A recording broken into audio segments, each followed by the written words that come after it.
বন্ধুসকল, মোৰ নাম ডক্টৰ স্বাতি কিৰণ। মোৰ মাৰ নাম ডক্টৰ মামণি গগৈ বৰগোহাঁই। মোৰ মা এগৰাকী নাৰীবাদী সাহিত্য সমালোচক, প্ৰবন্ধকাৰ তথা অনুবাদক আৰু মোৰ মায়ে ডিমৌ মহাবিদ্যালয়ত অধ্যাপনা কৰিছিল।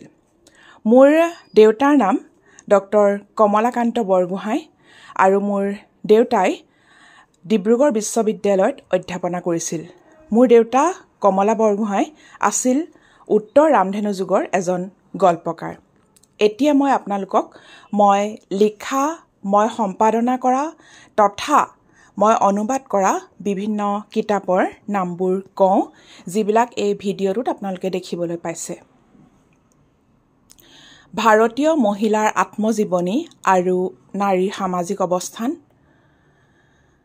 একোকি ভাৰতীয় গল্প, ভাৰতীয় আত্মজীৱনী সাহিত্য, ডক্টৰ অপৰ্ণা মহন্ত জীৱন আৰু কৰ্ম, সমালোচকৰ দৃষ্টিত ডক্টৰ অপৰ্ণা মহন্তৰ সাহিত্যকৃতি, ভাৰতীয় সাহিত্য স্বৰূপ আৰু মূল্যবোধ, সাহিত্য প্ৰতীতি, সাহিত্য সংস্কৃতি অন্বেষা, সাহিত্য ব্যাখ্যা, সংস্কৃতি বীক্ষণ, গ্লিমছেছ অৱ ইণ্ডিয়ান লিটাৰেচাৰ, সাহিত্য চিন্তন, নিৰ্বাচিত ভাৰতীয় গল্প, সাহিত্য সমীক্ষণ, কমলা বৰগোহাঁই নিৰ্বাচিত ৰচনা সম্ভাৰৰ সম্পাদনা, সাহিত্য বিভাৱন, নিৰ্বাচিত ভাৰতীয় গল্প, ভাৰতীয় সাহিত্য চিন্তা চয়নিকা,